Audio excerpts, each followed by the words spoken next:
Vanakkam, namaste, Sanbanani Nonke. Very good morning, good day, good evening, wherever you may be. I'd like to acknowledge and thank the Global Gilmet Institute, its sponsors, the organizers, specifically Dr. Farzana Gaundan and her team. And I'd also like to acknowledge my fellow presenters for this session. My topic is on child labor during the system of indentured labor to South Africa between the years 1860 to 1960. The revision, documentation, and teaching of marginalized history are crucial to the forging of a collective national identity in post-apartheid South Africa. Detailed studies of wide-ranging topics on indentured worker history remains inadequate in many facets.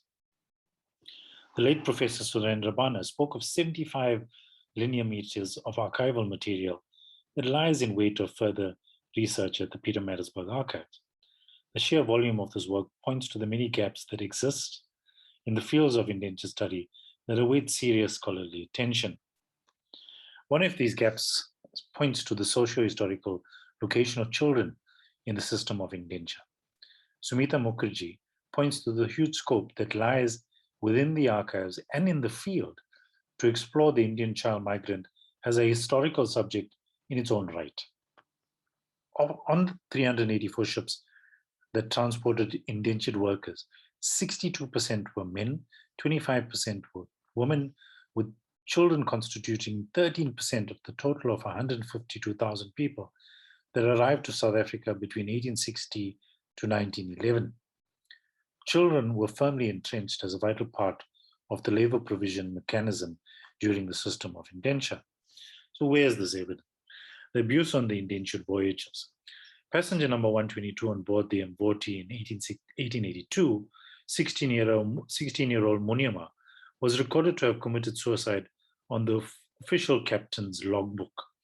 Upon further investigation, the testimony of a fellow passenger, Andy Sinan, shows that, and it suggests that the sailors were responsible for Muniama's rape and death by being thrown overboard.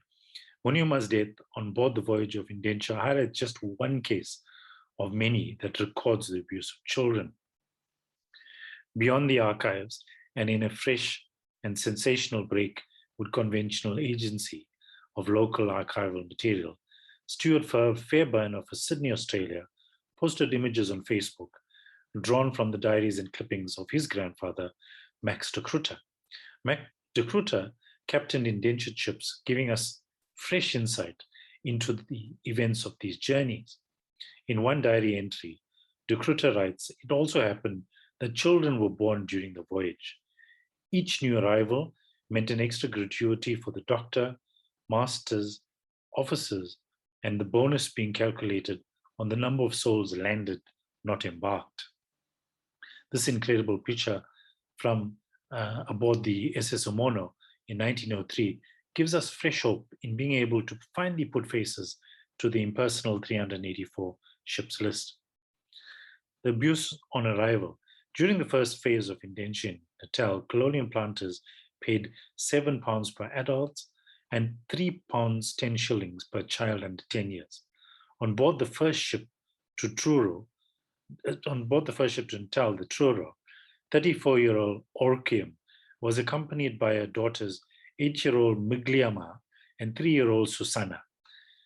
The family was assigned to Grey Hospital in 1860. A year later, both children were assigned to different colonial employers. In this instance, although the law prohibited the assignment of children under the age of 10, records have shown otherwise. Sadly, Orokium died at just 3 years after she had arrived. What became of the children Migliama and Susanna, both orphaned before the age of 12, is consigned to history as yet another family wrecked by the system of indenture. Here we see the ships list, and this analysis provides evidence of 15,000, the first Excel spreadsheet. We see that 934 were infants, 824 preschool going children, 635 were school going, 1,205 were teenagers. This equates to 24% of this cohort. Archival complaints. Henry Pollock, a close friend of Gandhi, was determined to expose the evil systems of indenture. Pollock's only reference to child labor was the fact that in the tea factories, young children were working 11 hours per day rather. The law laid down that women were to pay half the wages and minors in proportion. The boys' wages could vary from 5 to 9 shillings per month, with an increase of 1 shilling per month per annum. Thus, a boy aged 10 would receive 2 pennies for 9 hours work per day. Here we see children barely into their teens being required to earn their keep on the Mount Edgecombe estates.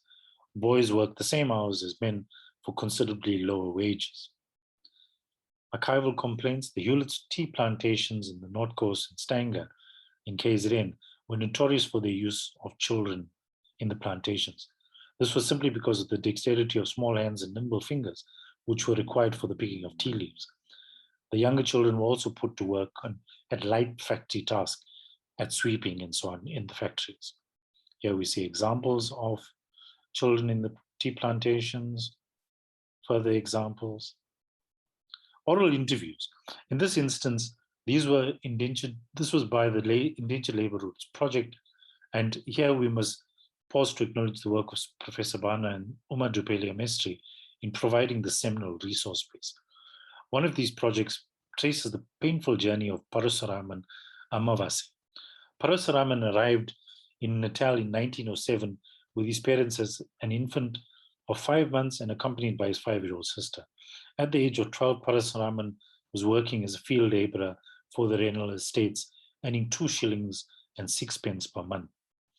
Parasuraman worked for the Reynolds brothers for 53 years.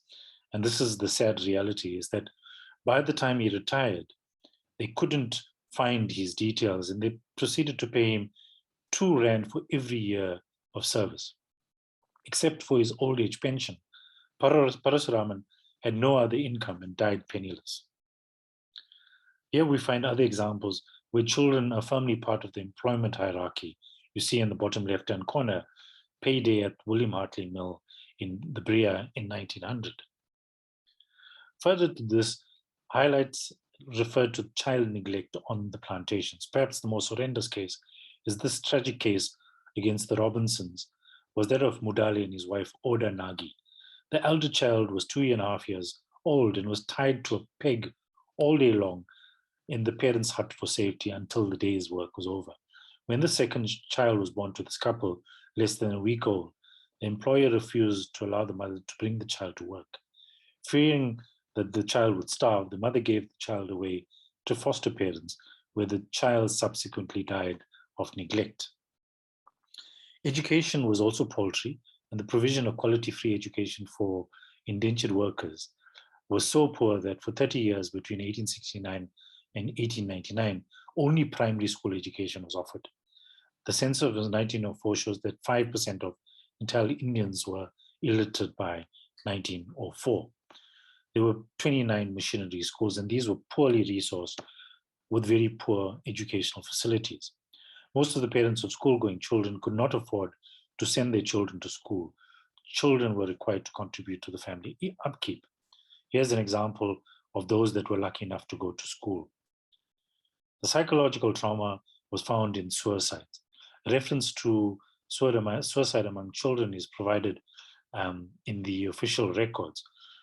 Of this figure, there were 14 that were listed to have committed suicide.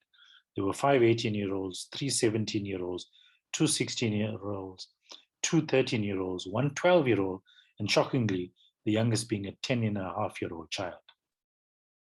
Beyond indenture, the sociological impact of a lost childhood remained throughout.